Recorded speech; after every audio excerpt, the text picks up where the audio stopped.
Assalamualaikum warahmatullahi wabarakatuh. Sampurasun, sampurasun. Wargi-wargi baraya pecinta dongeng Sunda anu dimana bae ayana, alhamdulillah. Kalayan kudrat ilahi Robbi qodaratin maha kawasa urang sadayana tiasa ditepang dangu kendai. Sareng simkuring kang tile dina acara carita Sunda tanapi dongeng Sunda. Nyaeta baris nuluykeun hanca carita anu katunda dina judulning carita awewe kajajaden. Anu mana ieu carita teh hasil buah karya atanapi karangan Amburos ti Palihan Bandung. Kasugri kaum dangu. Dina jujutan hanca carita anu katunda.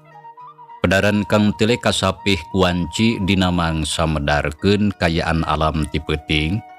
Nyatana ka Oding katut si coet anu mana harita rek mulang ka bumina Oding janten dianteur ku si coet eta hancatenya.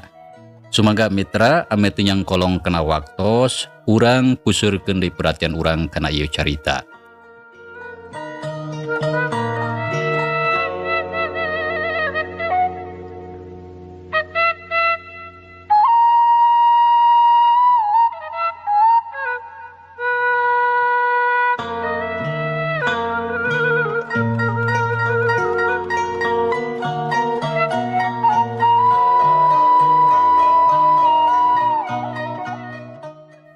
Yang Yep, akang rek baliknya. Ya Kang, kade cing hati-hati di jalan, kancangan leumpang na. Jung Oding jeung si Edoy carengkat kitu deui si coet. Kolotrak muka panto duanana kalaluar ti imah. Jurut tarurun kaburuan satuluy na ngagedig indit ninggalkeun eta imah. Gebrug panto ditutupkeun deui ku si coet. Kasugri kaum dangu. Mangsa alam harita geus beuki peuting hawa karasati is meni nyelecep kana awak mata kabulusan. Langit angkeb mega hideung pating gurulung kawas anu rek turun hujan. Hiji oge bentang teu katingali aya anu nembongan. Dina kayaan kitu Oding jeung si Edoy ngageredig leumpang rurusuhan lantaran hayang geura nepi ka nu dituju. Kayaan peuting harita angger bae cara tadi mata keung jeung geuman.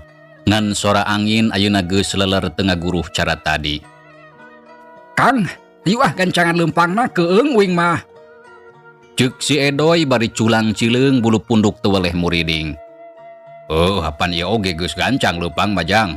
Muga-muga moal aya di kejadian anu cara tadi. Walon Oding leumpangna beuki gancang kitu deui si Edoy. Teu kacatur lila di jalanna urang kocapkeun duanana geus aranjog deui ka imahna. Baranggo katingali panto geus ngagemblang, sendal pasolengkrah diburuan samalah loba anu kasepakan. Be, eta sendal nepi ka pasolengkrah kieu jang? Heueuh, dasar area oge taya anu malire kana sendal tadi teh. Da puguh kawer. Tah ieu sendal uing, tapi ka mana sabelah deui nya? Ceuk si Edoy bari rarat-reret neangan sandal manehna anu ngan aya sabelah. Geus heula jang Edoy. Ulah we kang nguruskeun sandal. Keun bae da isuk oge kapanggih geura lamun caang mah. Ayo ayeuna mah urang unggah ka jero, akang hariwang ka emak. Ceuk Oding tuluy muru kana panto dituturkeun ku si Edoy. Kalacat duanana unggah ka jero imah. Sanggeusna aya di jero, Oding reuwas ningali Ma Isah mitohana keur ngagoler we lantaran kapiuhan alatan sieun kuririwa. Ari kayaan di jero imah katempu meuli paburantak. Dahareun ayang-ayangan teko ngagoler caina geus beak bahe. Mak. Oding ngageruan ka Ma Isah. Geus kitu sarenteng nyampeurkeun brek diuk awakna diguyahkeun lalaunan sangkan nyaring. Mak, nyaring mak. Ceuk Oding bari ngaguyah-guyah awak mitohana. Ari si Edoy ukur ningalikeun keur kitu Ma Isah lilir brai beuntapan nona rarat-reret. Mak, kumaha emak tos embut? Di mana ieu teh? Tanya Ma Isah red ka Oding jeung ka si Edoy korejat cengkat kek diuk. Nya di bumi, Mak. Eta ka mamana ti tadi oge. Geuning ieu teh masih kene aya di imah. Tapi kamana ririwa anu tadi? Ih mama, sieun Ujang eta mah tanah monototan ka emak. Teu aya mah ririwa anu tadi mah. Sigana tos tuluy mulang kasalna. Ceuk si Edoy milu nimbrung. Nya syukur atuh ari geus eueuh mah. Kumaha emak teu sawios-wios? Henteu mama Ujang. Da teu dikukumaha ku ririwa oge ngan ukur soak hungkul mah teh. Lantaran umur-umuran kakarane ngali anu sarupa kitu. Ari palebe jeung anu sajena kamarana. Wah, puguh tos tuluy mak tadi teh. Hampir bareng kalabur lompatan. Samalah palebe oge kalah milu lompat. Dasar lebih teboga ka era. Nya tangtu we atuh Jang Edoy. Sararea oge bakal lompatan lantaran sarieun kumaha luku kuncungan anu tadi. Tapi Ujangna nya eta teh ririwanyi oneng anak emak. Tanya Maisah bari neuteup ka minantuna. Ya duka tuh mbak, tapi oge teu apal nah haririwa saha atuh manehna teh. Tapi ari sangka anu sararea mah tangtu eta teh ririwa nanya oneng. Nyaho geus tangtu sararea oge bakal nyangka kitu. Lamun nyi oneng anak emak maot nang haririwaan. Samalahapan tadi oge kadenge manehna gegarwan minta tulung ka urang. Ya bener mak. Lamun nya teu deudeuh teuing oneng kudu ngalaman jadi kitu. Kawasna mah arwahna teu betahun cicing di tempatna. Lantaran geuning beut ngulayaban ka lembur ngaganggu ka urang sararea. Ceuk Oding tuluy ngahruk hate sedih jeung nalangsa. Inget kanu jadi bojona anu geus maot tapi arwahna tuluy ngulayaban. Ujang, kudu kumaha atuh pilampaheun urang ari geus kieu. Mawatir kanu jadi anak anu tangtu bakal jadi bukur catur urang lembur. Mbak, tos ayeuna mah ulah loba ting pikiran. Sabab abdi hariwang bisi mah jadi gering. Mending oge ka ditu gerak kulemkeun da tos wengi ieu teh. Ngeunaan pasoalan nyi onengkeun isukan lamun geus beurang abdi rek nempungan palebe. Sareta rek men tabung bolongan pikeun mereskeun ieu pasoalan. Tak kitu mak. Amun kitu mah heug atuh kumaha Ujang we eta mah. Mama serahkeun kumaha hadena. Mama rek ka kamarnya. Ieu sirah lieur sugan rek dikelengkeun ngaracagor. Nya mangga mak. Gerak kulemkeun we atuh supados teu lieur. Jung Maisah nangtung koloyong leumpang sup ka jero kamar. Koledag ngedeng dina ranjang bari disimbut. Repeureum ngarasakeun sirahna anu karasa lieur. Jang Edoy, peuting ayeuna mah geus baelah sare di dieu we nya. Baturan akang lantaran keung di imah ukurwaan. Nya Kang teu nanaonkeun ku uing di baturan. Nyadohuna tuh. Beuk itu gura tingali daharun meni ayang-ayangan. Jang, ayu urang pulungan ah. Lebar anu teu katincak mah masih kene bisa didahar. Uluh nya Kang. Eta papais jeung wajit nempi ka paburantak. Ya teuing ieu dahareun. Padahal mah meunang nyadiakeun hese capek. Ceuk Oding dekul mulungan papais jeung wajit di wadahan kana baskom. Tapi anu geus pejet alatan katincak mah dipisahkeun. Sanggeus rengse mulungan dahareun gek duanana dariuk bari barang dahar. Rung ngarobrol tapi lalaunan nyaritakeun di kajadian anu tadi. Liwat wanci tengah peuting greup duanana sadare tibra.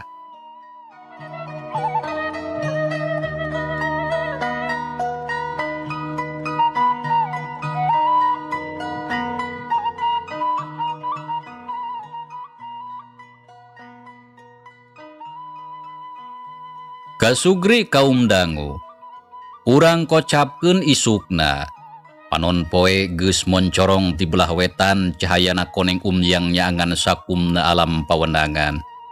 Hayam jagoreang kongkorongok paselang jeung sora hayam bikang anu pating karatok dina sayangna kawasna mah keur ngendog. Dina kayaan kitu, sakabehna urang lembur Cibubuay geus nyararingan can arindit ka pagawean tapi kalah ngarumpul di buruan. Di warung, di sisi jalan. Nyaritakeun kajadian tadi peuting. Nya puguh jadi gujrud salalembur anu teu nyaho ayeuna jadi nyaho. Lantaran beja tuluy tetelepa sumebar nagancang pisan. Samalah geus nepi ka lembur anu sejen da memang kitu biasana. Kocapkeun kayaan di imah palebe. Wanci kitu harita geus aya sababaraha urang jalma anu daratang. Oding, Edoy, Pak RT, si Ojay, Mang Udung geus araya di dinya. Nya gancang atuh ku palebe di aku diajak arasup ka jero imah.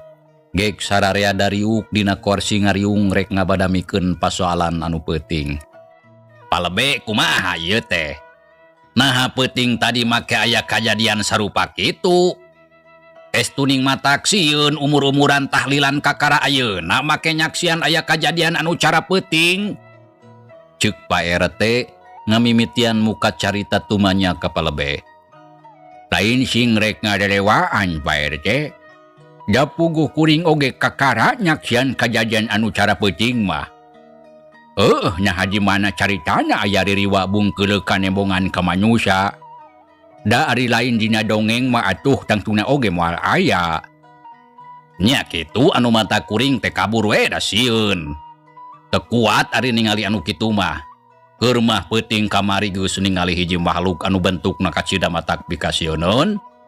Ditambah deui ku peuting tadi. Bet nempo makhluk bodas anu kukuncungan puguh we atuh beuki sieun. Ceuk Pak RT nyaritana daria pisan. Di barandungan kuno araya di dinya. Anu matak Pak RT mah lumpatna oge nepi ka ti babaranting pangheulana. Untung kolor teu merosot. Ceuk si Ojay bari seuri panon melong ka Pak RT. Nya eta kitu untung kolor teu merosot jang. Mangkaning kolor teh kareta geus logor. Lamun seug merosot teh geus pasti cilaka. Pak RT mah taya kaera. Kolot-kolot tapi lumpat pangheulana. Teu inget kanu sejen. Kalah mangpret bari gogorobokan. Apan geus disebutkeun sieun. Ari sieun mah tong boro kuring apan palebe oge sarua milu lumpat. Walon Pak RT bari ngareret ka palebe. Puguh oge kitu kuring jadi pipileueun lumpat. Dabongan atuh make tuluy pacing belecir lalumpatan jadi weh kabawakeun. Lamun inget kana kajadian tadi peuting terus terang kuring teh era. Oh nyatang tuwe atuh palebe teh era. Lantaran palebe teh apan saurang jalma anu diandelkeun ku sadarea. Sakuduna mah aya kajadian sarupa kitu teh ulah milu lumpat. Tapi halangan diriwana ngarah teu ngaganggu. Singlar, singkahkeun kanu jauh. Tapi da kumaha ieu mah diriwa geus disinglar teh lain nyingkah. Tapi ieu mah kalah nyampeurkeun sarta nembongan kanu araya. Kawas kurang mental palebe jampe panjinglar setan siluman teh ya. Da geuning teu sionon. Nya eta puguh heran kuring teh Mang Udung.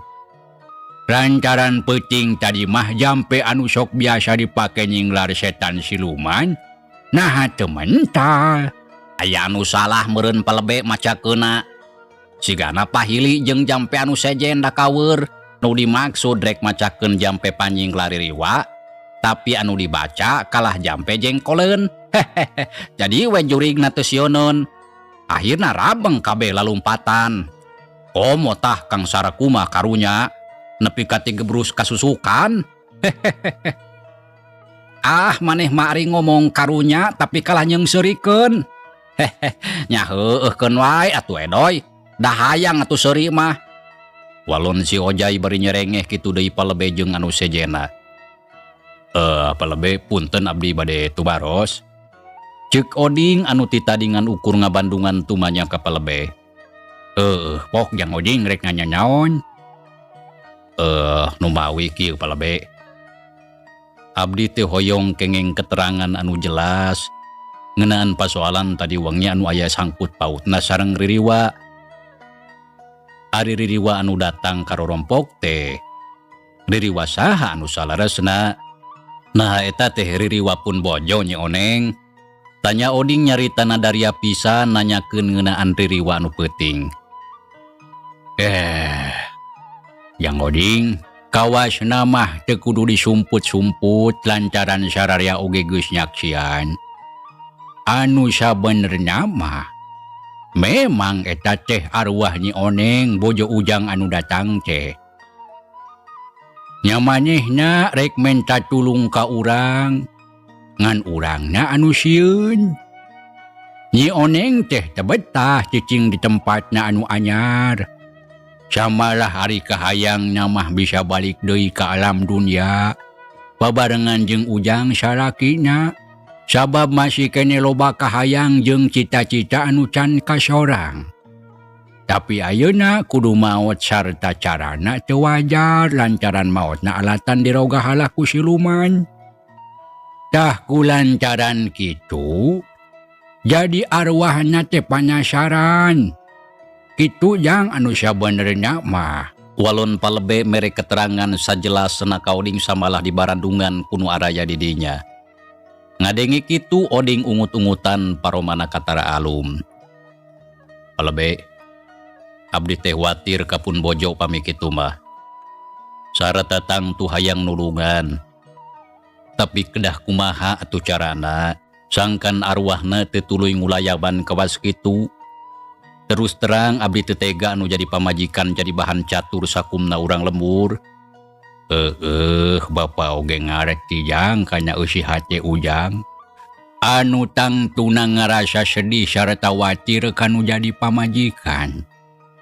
Nya kulantaran kitu, poe ayeuna hayu urang indit ka kuburan Nyi Oneng. Lantaran arwahna kudu ditetepkeun sangkan manehna teu tuluy ngulayaban. Mangga abdi mangiringan.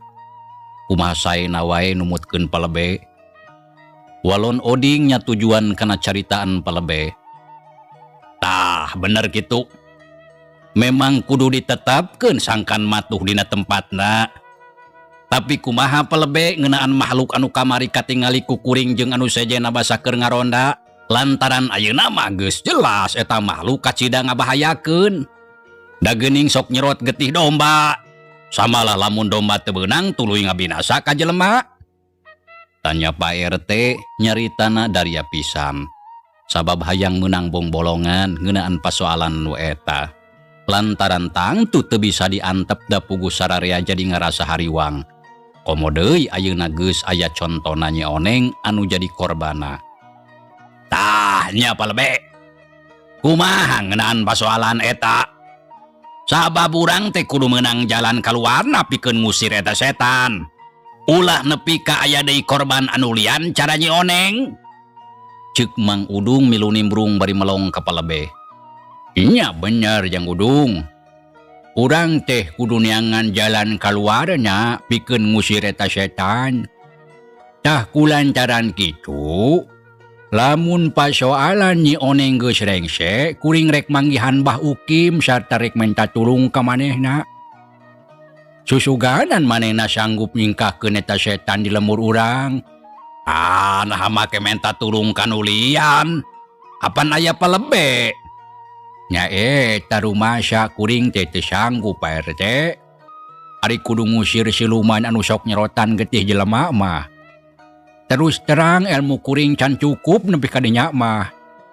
Lamun dipaksakeun bisa-bisa kuring sorangan anu cilaka.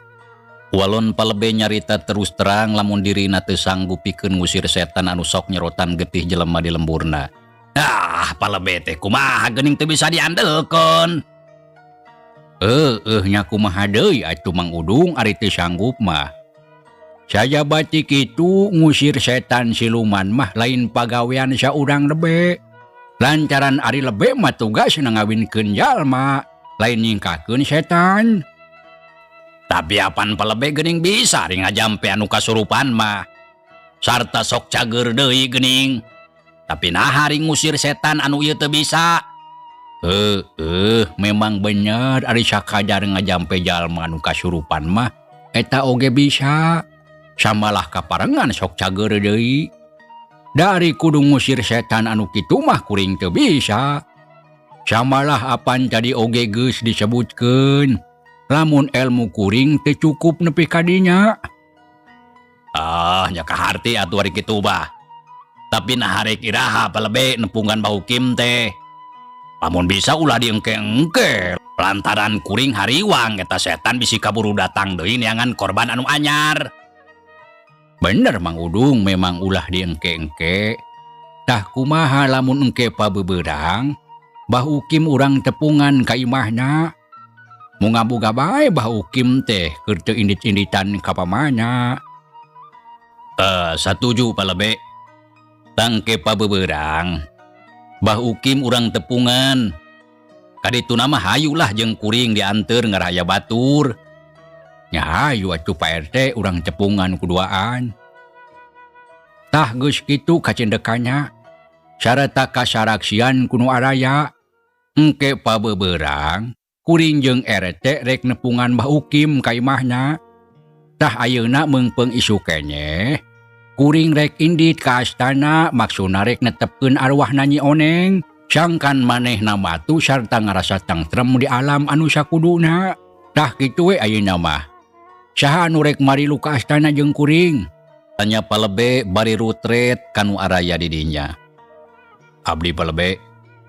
Walon Oding langsung ngajawab kana pananya palebe. Ayu kuring oge rek milu. Ceuk Pak RT sedengkeun anu sajena jarempe. Anu sejen moal marilu kitu? Moal palebe. Margi gaduh pada melan abdi mah. Rek neang sawah. Walon si Ojay hayang milu tapi teu bisa lantaran dititah neang sawah kubah omon. Nya kuring oge moal Pak RT sarua boga pagawean. Tembal Mang Udung sarua manehna oge teu bisa. Nya teu naon ari teu bisa mah. Da kuring oge ngarati tangtu anu sejen mah boga pagawean anu kudu dijalankeun sakumaha biasana. Jawab palebe. Nya geus kitu mah babadamian rengse sararea bubar marulang ka imana sewang-sewangan. Ngajalankeun kagiatan sapopoe. Sedengkeun palebe Pak RT Katut Oding tuluy arindit ka astana. Teu kacatur di jalana, urang kocapkeun tiluana geus nepi kanu dituju.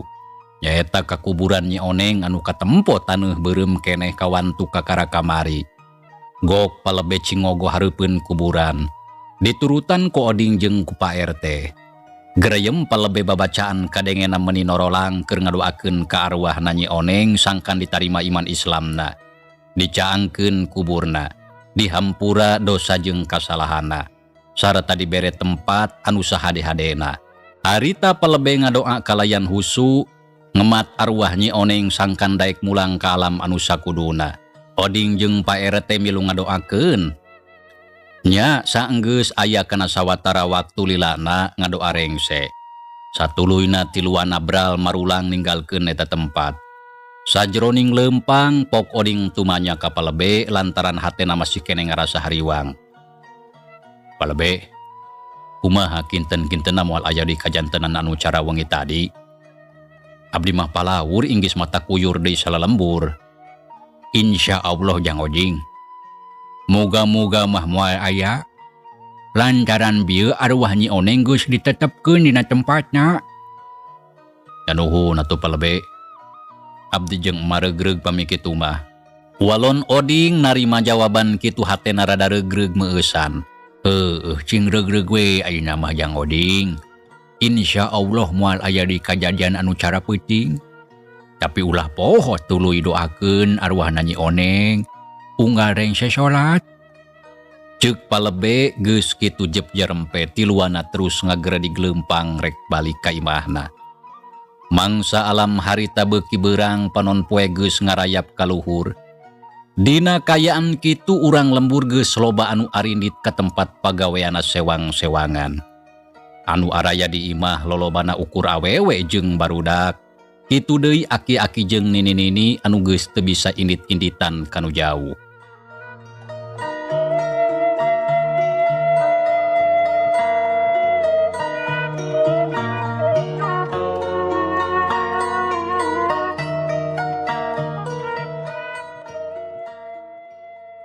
Kasugri kaum dangu. Kocapkeun palebe jeung Pak RT sadatang nati astana. Duanana harita terus bae darang dan make papakean anu rapih jeung bersih. Lantaran harita rek nempungan Bah Ukim anu dumukna di lembur pasir batang.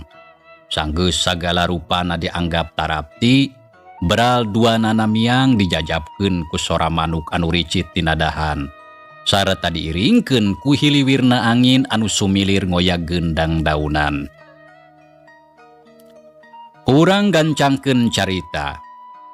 Irawan Cibada lohor Pak RT jeung palebe harita geus aranjog ka lembur pasir batang. Anu tempatna teh kawilang rada anggang ti lembur Cibubuay. Teu loba sumalimpang duanana langsung bae ngajugjug ka imana Bah Ukim anu kabenaran teu matake seneangan. Lantaran palebe jeung Pak RT geus apal samala geus wau anu cukup lila. Teu kacatur di jalana. Sarta itu jeung ieuna akhirna Pak RT jeung palebe anjog kahareupeun imahna. Sup kapakarangan teu meuceunan waktu harita keneh palebe uluk salam. "Sampurasun," ceuk palebe uluk salam sorana kadenge meuni lentong. "Rampes," walon anu aya di imah reket kadenge sora palupuh katincak tekung silila brai pantomuka. Torojol saurang lalaki kaluar ti jero imah. "Aya saha?" Tanya eta lalaki anu tayaliam ti Bah Ukim anu umurna kira-kira aya 65 tahun kurang leuwih. Teu beda jauh jeung umur palebe. Tangtungan awakna biasa bae umum jeung anu rea. "Abdi Abah." Walon Pak RT solongkrong ngajak sasalaman kitu deui palebe. Gapa tu harita ditampanan. "Ai geuning yang RT sareng palebe." Walon Bah Ukim panonna rutret kanuduaan. "Sumuhun sim kuring ieu teh Abah kumaha jamang?" "Alhamdulillah cager Abah mah. Tapi aya naon ieu teh cara-cara ti sasari datang ka dieu? Meuni sok asara reuwas Abah mah." Teu kedah reuwas-reuwas Abah. Margi da teu ngabantun pikareuwaseun. Mung bae ngabantun emutaneun. Walon Pak RT bari seuri geus kitu ret ka palebe. "Ku can datang teh mawa pikiranyeun. Nya make mawa anu kitu atuh. Ari sakuduna mah mawa oleh-oleh atuh. Da pikiranyeun mah nyieun oge geus loba. Sigana moal mata kurang." Ceuk Bah Ukim bari seuri kitu deui Pak RT jeung palebe. Katempo tiluana memang geus loma ngan pedah jarang panggih. "Mun kitu mah ayo atuh urang arasup ka jero imah. Sangkan sase jeung tumaninah dina ngobrolna." "Mangga Abah hatur nuhun, mangga." Walon palebe. Sup Bah Ukim ka jero imah dituturkeun ku nuduaan tuluy gugek dariuk ngariung tiluan. Sabut keur kitu torojol bojona si Abah. "Aya semasaha Abah?" "Ambo aya Pak RT jeung palebe teh lembur di Cibubuay." Walon Bah Ukim bari ngareret ka bojona. Geuning aya tamu tinu jauh." "Sumuhun kitu ambu kumaha salira damang?" Jawab palebe tuluy cungcong sasalaman. "Cager ambu mah tapi kumaha kayaan kulawarga di ditu?" "Alhamdulillah aya berkah daramang sadayana oge. Teu kirang sawios-wios." "Oh, syukur atuh. Ae keolaanan ambu rek nyokot heula cai. Da pasti hanaang lantaran geus lompang jauh." "Sawios ambu teu kedah ngarerepot." Teu riweuh atuh palebe ringan saukur cai mah." Ceuk ambu Ukim tuluy ngaleos ka dapur rek nyadiakeun cai keur semahna. Jang RT kitu deui palebe aya naon ieu teh? Anu matak jauh-jauh daek datang ka dieu. Da pasti lain rek ngan saukur ulin." Ceuk Bah Ukim langsung tumanya ka palebe jeung Pak RT. "Leres kitu pisan Abah. Sim kuring ka dieu teh sanes mung bade amengan. Tapi gaduh kaperyogian anu kalintang penting anu bade didugikeun ka salira Abah. Samalih mah bade sakantenan nyuhunkeun pitulung kanggo ngarengsekeunna. Tah kitu Abah." Walon palebe nyaritana daria pisan. "Utan boga kaperluan anu kacida penting. Tapi naon? Cingpok atuh geura caritakeun ngarah abah teu panasaran. Ceuk Bah Ukim bade rutret kanu duaan. Menang pananya kitu Pak RT jeung palebe silih reret. Kawas anu silih tanya nah saha anu rek nepikeun pamaksudana. Delila pok Pak RT ngomong. Nu mawi kieu Abah. Baraya.